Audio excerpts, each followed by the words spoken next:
Diz assim a palavra do Senhor: os que confiam no Senhor são como um monte de Sião, que não se abala, mas continua firme para sempre. Como em volta de Jerusalém estão os montes, assim o Senhor ao redor do seu povo. Como em volta de Jerusalém estão os montes para sempre. O cetro dos ímpios não permanecerá na terra dos justos, porque para que os justos não comecem a praticar a iniquidade. Faze o bem, Senhor, aos bons e retos de coração, quanto aos que se desviam para os caminhos tortuosos.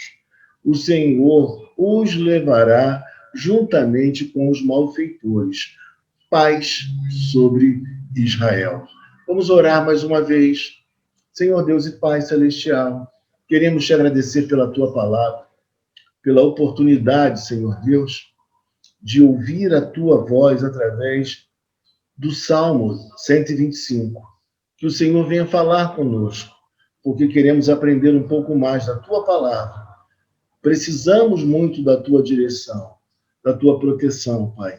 E por isso nós, desde já, te agradecemos, porque o Senhor tem sido muito bondoso para conosco. Obrigado por tudo, te oramos assim, em o nome santo de Jesus Cristo, o teu Filho amado. Amém.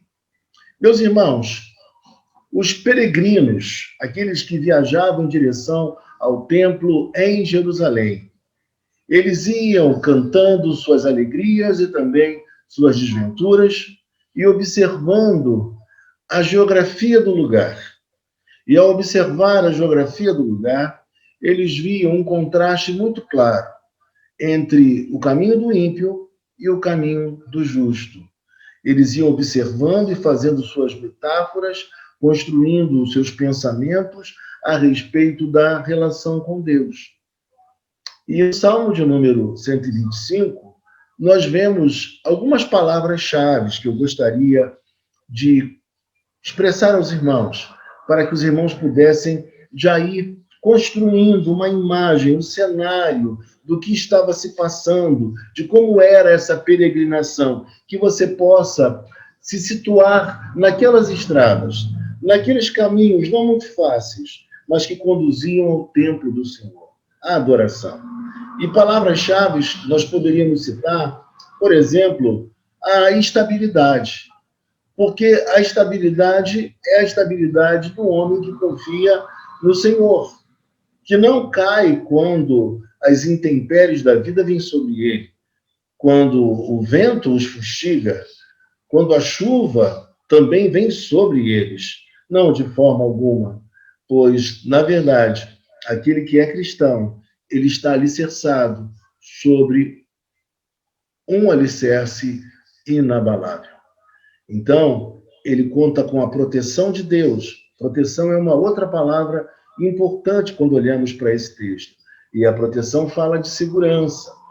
Também a libertação, a ascensão, porque eles estavam subindo em direção ao templo. Que coisa linda, meus irmãos, é saber que o ser humano ele pode contar com o poder divino. O poder humano está, de fato, calcado, alicerçado no poder divino. E quando nós vemos essa realidade, que é tão linda e tão maravilhosa, nós olhando para o texto, nós verificamos que existem 3 tipos de pessoas que o texto nos apresenta. O primeiro tipo de pessoa é aquele que está no versículo 1, os que confiam no Senhor.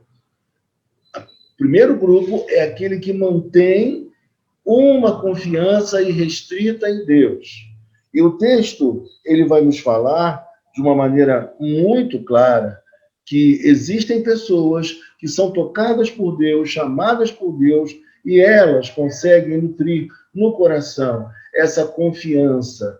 Elas se apoiam em Deus, e acreditam que Deus é suficiente para que elas possam se superar diante da vida. Então, esses são, na verdade, os bons e os justos. Mas não bons e justos porque eles sejam muito especiais em si mesmos. Não, de maneira alguma. Eles são bons e justos porque tiveram, de fato, um encontro com Deus. E por conta disso, eles são fiéis, eles são os eleitos de Deus, os escolhidos do Senhor. Depois nós vemos ainda um segundo grupo que está presente também no texto, e nós verificamos nos versículos 3 e 4, principalmente no início do versículo de número 3, quando o texto diz assim: o cetro dos ímpios não permanecerá na terra dos justos, para que os justos não comecem a praticar a iniquidade. Então nós vemos aqueles que também negociam com os ímpios. Verso 4, faz o bem aos bons e retos de coração. Então nós temos aqui aqueles também que negociam com os ímpios, são os transigentes, são aqueles crentes que não são muito firmes, eles não querem ficar mal com as pessoas, eles preferem colocar em segundo plano suas ideias, sua fé, seus pensamentos, para poder adotar o pensamento corrente, a chamada assimilação, que tanto atingiu o povo de Israel no transcorrer da sua história, como também, em muitos momentos, também acontece com os cristãos. Muitos cristãos transigem com ideias que não são corretas e acabam negociando com os ímpios. E depois nós vamos ver ainda os que escolhem trilhar o caminho errado. E aí está no versículo de número 5, quanto aos que se desviam para os caminhos tortuosos. O Senhor os levará juntamente com os malfeitores. Então, quando nós vemos o terceiro grupo de pessoas, é um grupo daqueles que caem na chamada apostasia, aqueles que gradativamente vão se desviando do caminho do Senhor e adotando outros comportamentos, até chegar o tempo em que eles já não encontram mais volta. Então, é muito importante que nós visualizemos no texto, ora enfocado, texto 125, do Salmo 125, esses três grupos de pessoas. E como nós nos situamos entre aqueles que são bons e justos, os que confiam no Senhor, ou nós somos aqueles, estamos dentre aqueles que negociam com o ímpio, ou ainda nós somos aqueles que estamos num ponto de apostasia. Eu tenho a profunda certeza que todos nós, por mais tentados que sejamos, por mais pressionados, premidos pelas circunstâncias e pelas pressões do mundo presente, do tempo presente, nós somos contados entre aqueles que confiam no Senhor. Que coisa linda, meus irmãos. O Salmo 125, é provável que ele esteja naquele período, tenha sido escrito no período entre Esdras e Neemias. Outra coisa importante dizer em relação ao salmo que nós estamos estudando hoje. Ele é um salmo, um cântico de confiança. Não apenas nós somos salvos pela fé, mas também vivemos pela fé.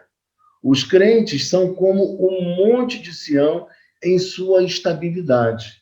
A geografia do lugar nos ajuda a entender melhor o salmo. O templo ficava no alto e o templo era cercado por uma cordilheira de montanhas. Ou seja, o local do templo ele estava preservado, protegido por aquela cordilheira. Então, veja como é importante nós pensarmos e visualizarmos que o lugar onde o templo de Deus está é um lugar de estabilidade. As proteções naturais de Jerusalém, que nós vemos no versículo de número 2, como em volta de Jerusalém estão os montes, assim o Senhor ao redor do seu povo, desde agora e para sempre. Esse texto encerra algumas verdades muito preciosas. O texto está nos dizendo que, da mesma maneira que as montanhas estavam ali, como diz o versículo de número 3, né? De número 2, melhor dizendo, em volta de Jerusalém os montes, assim também o Senhor está ao redor do seu povo, o que significa dizer que o Senhor também protege a cada um de nós. O Senhor nos guarda, o Senhor exerce uma sede protetora ao redor de cada um de nós. Da mesma forma que o texto nos afirma também que em volta de Jerusalém estão os montes. Então, é essa visão. Imagine você uma cordilheira protegendo várias montanhas, protegendo Jerusalém, e da mesma forma, o nosso Deus, como uma cadeia de montanhas, o nosso Deus a nos proteger e nós no meio. Que coisa linda, que imagem de proteção, de amor, de cuidado da parte de Deus para conosco. Deus está sempre nos surpreendendo. Deus está atento aos nossos sentimentos, aos nossos desejos, aos nossos sonhos, à nossa própria vida. Deus cuida de nós. Deus é como um pai amoroso que cuida de seus filhos. Hoje saí à rua para poder resolver algumas questões importantes e, de repente, fui comprar, desculpe o exemplo particular, mas fui comprar algumas canetas, porque depois que você se torna pai, aquilo que é seu não é mais seu, é dos filhos. E eles acabam usando as minhas canetas. Eu fico sem caneta alguma. E eu entendo perfeitamente, quando preciso, peço a eles e tudo mais e tal, mas resolvi comprar 2 canetas para mim, que, por certo, muito em breve já não estarão mais no meu estojo. E aí, quando eu estava comprando as 2 canetas, eu vi um chaveiro, que era o chaveiro que tinha a figura, o bonequinho que a minha filha gosta, e eu sei que ela gosta. E eu nunca tinha visto aquele chaveiro naquela loja, naquela disposição, naquele lugar estratégico para a gente ser seduzido e comprar. E eu falei, ela vai gostar desse chaveiro. Falei com meu filho. E meu filho falou, ela vai gostar. E aí comprei o chaveiro. Quando eu cheguei em casa, entreguei o chaveiro à minha filha. Ela esperava que eu trouxesse tudo menos alguma coisa assim. E quando eu entrego o chaveiro, ela começa a me abraçar e me beijar e agradecer com uma felicidade tremenda. Ela estava realmente exultante pela alegria de receber um chaveiro com o bonequinho, com o personagem que ela gosta. Ah, meus irmãos, quando eu olho para Deus, eu vejo Deus muito mais perfeito do que nós, do que eu. Eu vejo um Deus que está atento perfeitamente aos nossos sonhos, aos nossos desejos, aquele que está preocupado em alegrar o nosso coração. Eu não consigo ver um Deus que seja um Deus estraga prazeres, como muita gente pensa. Eu contemplo um Deus que é um Deus amoroso, um Deus que nos alegra com coisas mais simples e também com coisas mais sofisticadas. Mas um Deus que já nutriu, que já desenvolveu, que já trabalhou em nós esse senso de agradecimento e de alegria por cada dádiva concedida. E quando eu olho para esse texto, eu vejo um Deus que é assim.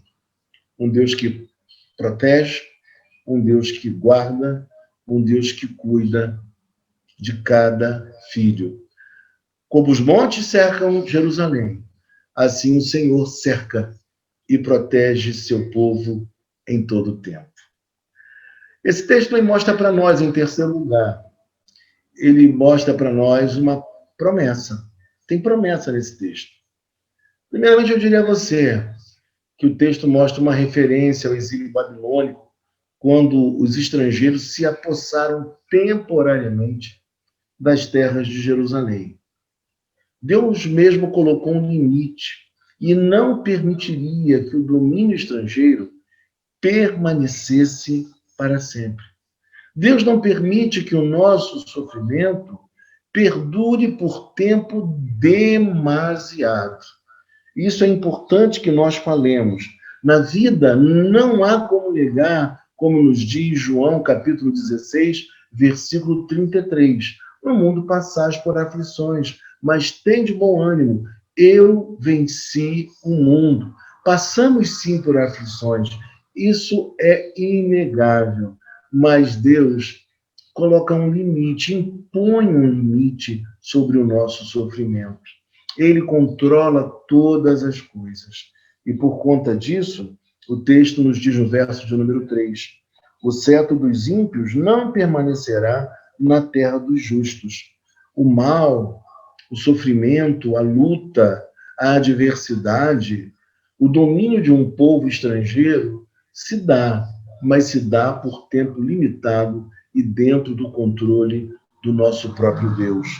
E por que Deus faz isso? O texto é autoexplicativo, quando ele diz na parte final do verso 3, para que os justos não comecem a praticar a iniquidade.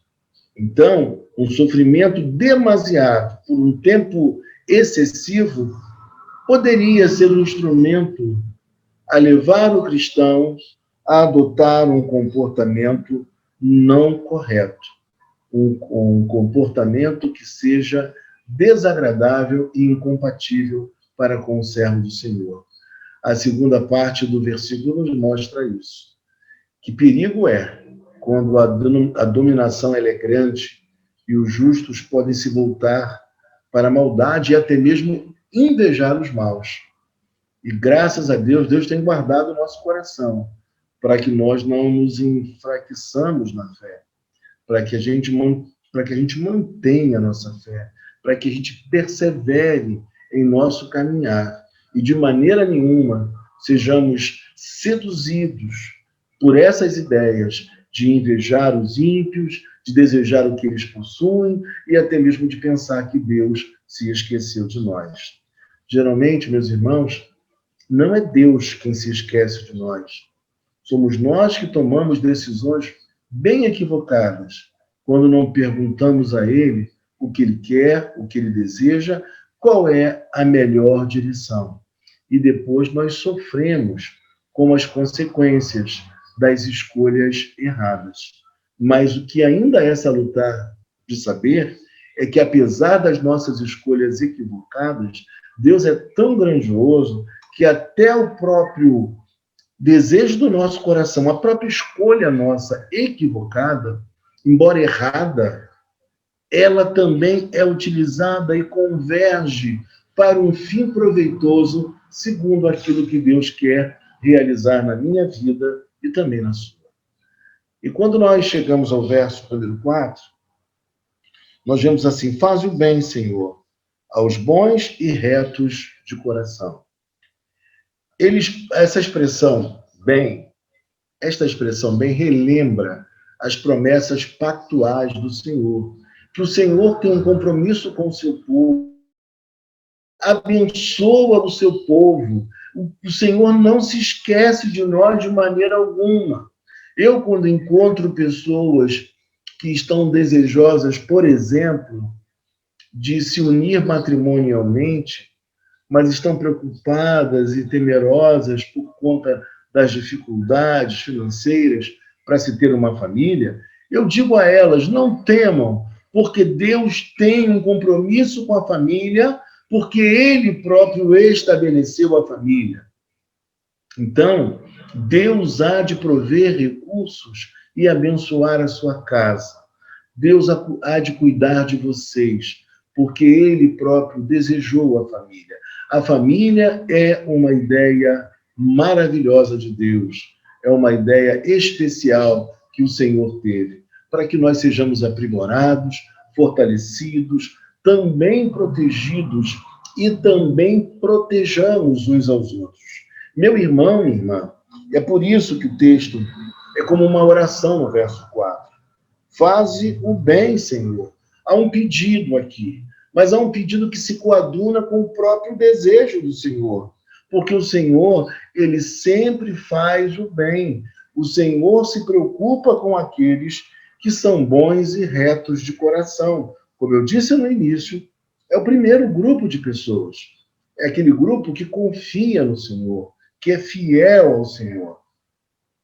E esses irmãos que são aqueles que são bons e retos de coração, não porque sejam perfeitos, mas porque tiveram o coração tocado por Deus, transformados por Deus, e escolhem hoje viver em retidão, segundo os propósitos da palavra de Deus. Esses são agraciados por Deus, são protegidos por Deus, e isso é maravilhoso. Eles podem descansar em suas promessas e fazer o que é certo.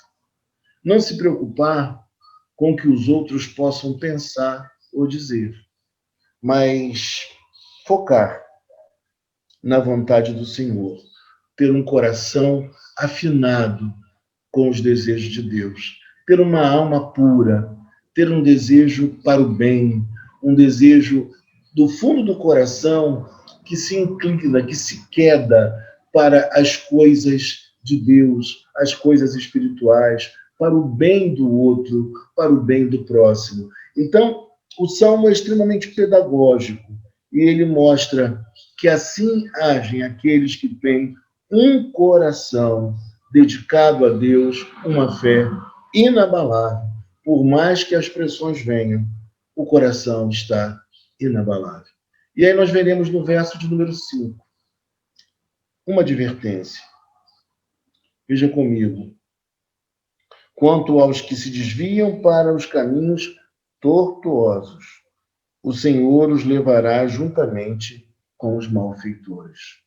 Então, os infiéis, eles serão banidos por Deus. Os malfeitores, como nós já lemos, não dominarão para sempre, porque chegará o dia em que prevalecerá o poder de Deus definitivamente sobre eles. E quando a gente olha para o texto fala no final, paz sobre Israel, nós pensamos que paz. A paz denotava para o povo hebreu prosperidade e riqueza em plenitude. Não era ausência de lutas, não era apenas tranquilidade absoluta, mas o texto fala, quando pensa em paz, quando escreve sobre paz, numa bem-aventurança que vem atingir o ser inteiro, o ser integral, de uma maneira holística. Todo o nosso ser é abençoado pelo nosso Deus. E aí, meu amado irmão, minha amada irmã, quando nós chegamos na conclusão, nós precisamos pensar. Deus mesmo levará os que se desviam para o cativeiro. Esse texto também é um texto que ele tem a ver com escatologia. Quando o povo de Israel se voltar para aquele que traspassaram e lamentarem como se lamenta por um filho, finalmente encontrarão a paz que se esquivou deles por tantos séculos.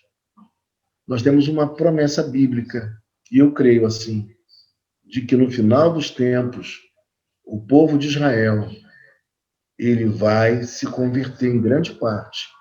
Uma boa parte daqueles que são israelitas, já está acontecendo, vão se voltar para Jesus Cristo, para viver uma nova realidade espiritual. Meu amado irmão, minha amada irmã, eu encerro dizendo a você nesta noite que Deus, ele está protegendo a sua vida e guardando a sua história. O que nós precisamos nesses dias difíceis que temos vivido, esses dias de pavor, de medo, de incerteza quanto ao futuro, é reconhecer nessa imagem construída pelo salmista que o mesmo Deus que, na verdade, idealizou e construiu aquela cordilheira que protege Jerusalém, ele é o Deus que protege a sua vida e a minha vida também. E o texto diz: os que confiam no Senhor são como um monte de Sião, que não se abala, mas continua para sempre. Como em volta de Jerusalém estão os montes, assim o Senhor está ao redor do seu povo, desde agora e para sempre. O que significa desde agora e para sempre? Significa que eternamente, não somente hoje e amanhã e depois de amanhã, mas por toda a eternidade. E isso é tão maravilhoso, sabermos que podemos contar com o nosso Deus, tanto nas lutas da vida presente, como também nas bem-aventuranças da vida futura. Ele estará também conosco. E aí eu digo a você, nesta hora, por que nós não subirmos essa montanha, esses degraus, porque também é conhecido como Cântico dos Degraus, em romaria, espiritualmente falando, metaforicamente falando, em direção ao templo do Senhor. O que eu quero dizer com isso? Em direção à presença do Senhor. E aí, meus irmãos, uma vez chegando lá, obtermos essa proteção, vivenciarmos essa proteção, degustarmos desse ambiente, diria mais, dessa ambiência de louvor, de amor, de cuidado e de proteção. E eu digo a você, para finalizar, nesta noite, o que se passa contigo? O que está acontecendo com você? Está sendo tentado a viver a vida que o mundo leva? Está almejando as alegrias que eles têm? São perguntas que nós podemos nos fazer. Por que isso? Por que apostatar da fé? Por que seguir a influência do mundo, da filosofia presente, dos dias atuais, do hedonismo, desses valores que você sabe muito bem que são contrários aos valores do Evangelho? Repudie isso. Isso não agrada a Deus. Fixe-se na palavra de Deus. Volte-se para a palavra de Deus. E assim eu tenho certeza que Deus vai se agradar muito, que você vai viver de acordo com a palavra do Senhor e vai ter uma vida muito abençoada. Viver como cristão e não viver como um ímpio. Viver como um filho de Deus e não como um filho de Belial. Por mais que Belial possa te oferecer tantas coisas sedutoras, fique com aquilo que Deus te dá. Trabalhe segundo Deus. Coloque seus sonhos e planos diante de Deus. Não deixe de orar, de buscar a Deus diariamente, porque é Ele quem nos protege, é Ele quem nos guarda, é Ele quem nos abençoa. Tenha certeza disso e recupere essa visão desse Deus grande que tanto te ama e te amou, que enviou Jesus Cristo para te salvar e que promete em sua palavra que Ele estará conosco todos os dias, até a consumação do século. Mas enquanto esse tempo não chegar, Ele quer te usar e quer fazer grandes coisas na sua vida. Mas entregue a Ele o seu futuro, entregue a Ele a sua história e viva para Ele. E eu tenho certeza que seu coração será contentado e nada há de te faltar. Porque a palavra do Senhor nos diz em Mateus 6:33, buscai, pois, o reino de Deus e a sua justiça, que as demais coisas vos serão acrescentadas. E aí, quando nós estamos nessa relação íntima com o nosso Pai, Pai Celestial, nós sentimos a mesma alegria que a minha filha teve hoje, quando ganhou um objeto simples, singelo, mas que foi presente do Pai terreno, do Pai amoroso. Mas saiba que nós temos um Pai Celestial que tem bênçãos especiais para nós.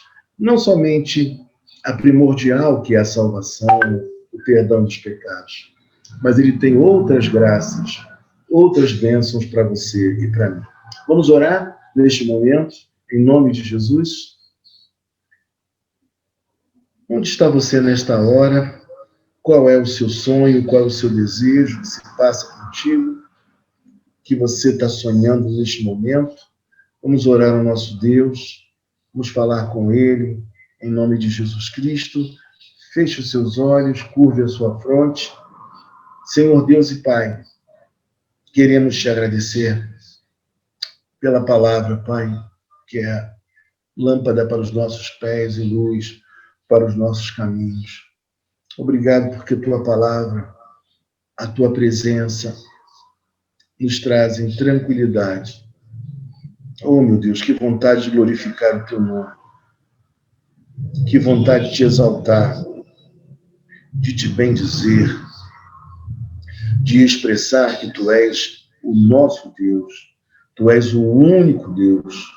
Tu és o soberano, Tu és aquele que cuida de nós, Tu és aquele que tem planos que vão muito além da nossa própria capacidade de visualizar, de antecipar, de antever. Obrigado, meu Pai. Obrigado, meu Deus, por ter enviado Jesus Cristo. Obrigado, meu Pai, pelo Espírito Santo que está aqui conosco, que está aqui comigo, mas também que está com cada um dos meus irmãos em suas casas, Pai. Que o Senhor possa fortificá-los, animá-los, Pai, encorajá-los, fortalecê-los, Pai. Que o Senhor possa mostrar, ó Deus, que existe um cenário lindo, Pai, maravilhoso, sublime à nossa frente, ainda a ser percorrido, ainda a ser experimentado. Oh, meu Deus e meu Pai. Oh, Pai querido, louvado seja o teu santo nome. Glorificado seja o nome de Jesus Cristo. Oh, Deus, abençoa, Pai, a cada um daqueles que aqui estão, aqueles que não entraram hoje também, Pai, mas que estão aflitos, que estão com alguma necessidade, com algum sonho, Pai, por ser concretizado. Que o Senhor também possa atendê-los segundo o teu querer e segundo a tua santa vontade. Meu Pai, obrigado, Pai, pela Betel, pela Igreja Presbiteriana Betel. Obrigado por esses irmãos, Pai, que o Senhor tem nos concedido, Pai, conviver com eles, cuidar deles, Pai, em nome de Jesus Cristo, Pai, que o Senhor os abençoe, Pai, com poder e graça. Ó Deus, e nos conceda por misericórdia uma noite tranquila, de paz, com um sono reparador, restaurador, ó Pai. Ó Deus, e ao levantar amanhã, que nós possamos, ó Deus, sair pelas ruas, Pai, a pintar um mundo de amor, a construir uma nova história, a falar dos teus feitos, das tuas maravilhas para as pessoas à nossa volta, Pai. Que exista essa urgência, Pai, que os antigos tiveram. Ó Deus, que nós tenhamos hoje também de falar do teu amor, da tua salvação, do perdão de pecados, que nós façamos isso, Pai, com muito amor, com muita coragem, Pai amado, com muito respeito, Pai, mas que tenhamos sabedoria, palavra apropriada, Pai. Ó Deus querido e amado, Pai. Ó Deus, uma palavra bem temperada, que venha, ó Deus, tirar todo obstáculo do caminho e atingir o cerne dos corações, Pai. E que pela ação do teu Espírito, os corações se rendam a Jesus Cristo, Pai. E tenham a vida transformada, conformada com a tua santa palavra, Pai. Ó Deus, e nos ajuda como crentes, Pai, a viver o teu evangelho, Pai. Que não queiramos menos do que isso, Pai, do que viver o teu evangelho. Obrigado por tudo, Pai. Em nome santo de Jesus Cristo, nós te oramos e te agradecemos. Amém. Louvado seja Deus, meus irmãos. Domingo